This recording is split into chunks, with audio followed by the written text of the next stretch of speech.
Hey adventurers, today we're going to be doing our November wrap-up. Jumping right in, go for it. So the first book that I need to pull up my phone so I can see the list that I had. First book that I finished, I didn't hardly do any physical reading in November still.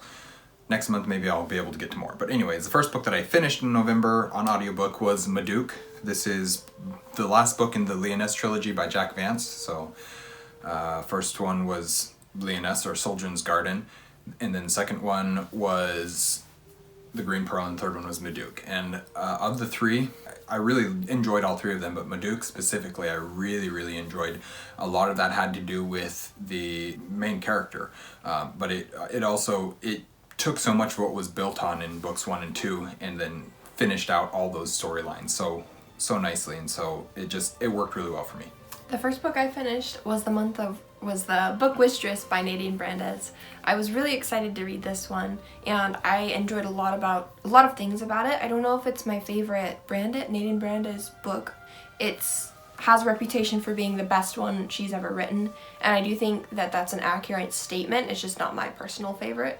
I really enjoyed the different layers of it. It was one of her longer books. I guess Fox is pretty long. I don't know how long the sequels to A Time to Die are, but it was decently long, and there was one point in the story where I'm like, okay, that was the climax, now we're gonna have the denouement, and then like it kept going on.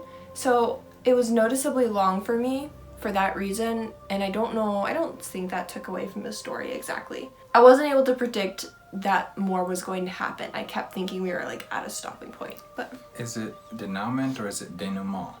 I don't know. Whatever. I'm American, and I don't pronounce things right. I'm just thinking that because of the play. Anyways, the second audiobook that I finished was actually a pretty short audiobook, but with the speed that I listened to it, it ended up only being like 3 hours or something like that, so it was super short. And that was The Big Time by Fritz Leiber.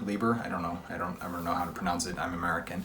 But it was a strange sci-fi time travel-esque, but also all set in one location, and so it wasn't really time travel.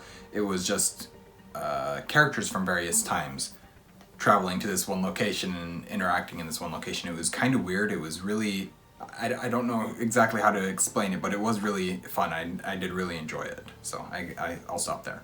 I also finished The Return of the King by J.R.R. Tolkien, so I have completed the Lord of the Rings book trilogy now, and I'm really excited about it. The Return of the King was by far my favorite. I had it on audiobook. I even listened to all the appendixes, although my attention wasn't as rapt during the appendixes. There was a lot of... Didn't someone describe it recently as those are like listening to Deuteronomy? They said that about Silmarillion. Oh, okay. But yeah, anyhow, it was the same type of thing with just a lot of names. It was a little bit challenging to keep track of, especially on audiobook where 1.5 speed was just spitting them out at you. It's bad enough in physical, and I enjoy them, but it is hard to keep track of it. It's tricky to keep track of it. I really liked this one. It was very enjoyable, and I think that I can officially say I like The Lord of the Rings now. It does make me want to watch the movies. I don't have to disown you. Good. The next book that I finished was Deathless Beast by, oh boy, what's the author's name? This was a self-published author. He sent me the audiobook for Deathless Beast, and I just have to figure out what his name was. I should know it off the top of my head, but it's not there. Andrew D. Meredith. So this was, and I'll have all of these books that I'm talking about, I'll have reviews for eventually. Most of them will end up being all of them at this point will be in the new year. Probably late January, February timeline, something like that. Anyways, I really enjoyed Deathless Beast. The comment that kept coming back to me over and over again about it was I really enjoyed how clean it was. There was no language, there was no adult content, it was just storytelling, and that was great. But then the other bigger aspect of that was the focus on faith and the way that how much of a central role that played in their lives, faith played in their lives, and it was real. It wasn't just like you'll see so often where they believe in something but you don't know if it's real or not. It's in this book, it is real and you can see it, and that's really cool to me. I don't believe it's specifically a Christian book in that way, but there are a lot of very strong faith themes that I really appreciated seeing. I also read The Last of the Mohicans by James Fenimore Cooper. This one was more challenging. I started it on hard copy because I intended to read it hard copy, and it was taking a little too long and I wanted to speed things up, so I got an audiobook. And that audiobook was very difficult. I got it off, I think I bought it off Audible, or was it free? Maybe it was free. I might have had a credit or something that I used. And I ended up having to listen to a chapter on the audiobook, read the spark notes, and then verify whether or not I actually got the main content of the chapter. And if I didn't, then I had to go read the hard copy. It was very challenging. I got a different audiobook. I found one on YouTube, or a friend sent me one on YouTube that I listened to, and that was much better. I did have to slow it way down. I couldn't do the 1.5 speed I normally do. I think I did like maybe 1.25, something like that. So it slowed down a little bit, and that helped. So I had really bad reading comprehension with that one audiobook. The other audiobook was slightly improved, but the best was when I read it hard copy, which I think is interesting because that's not always the case for me, but in this particular book it was. Overall, I enjoyed the story. I thought it had a lot more comedy in it than I expected, and I'm curious if that's a personal interpretation because it's not advertised as a story with comedic themes or strings coming through it. So the last book that I finished, although I will talk about one more that by the time you see this and by the time the month ends, I will have finished it as well. And so the last one that I actually finished was Matameo by Brian Jakes.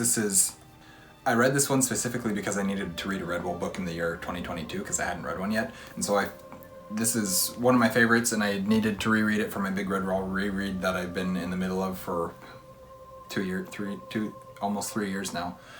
And so I wanted to just read one, and that one I was like, all right, I'll just buy this one because the only ones that my library has, the only audiobooks they have are Redwall and Martin the Warrior, or Redwall and Mossflower, I mean, with both of which I've already reread. So I didn't want to do that, but Matameo, I love Matameo, and so I finally just was like, all right, I'm just gonna buy Audible credits so I can buy this one. And so I did that, and it was as good and probably better than I remembered it to be, just because I think about the books, I'm like, all right, this can't be as good as I thought it was when I was a little kid.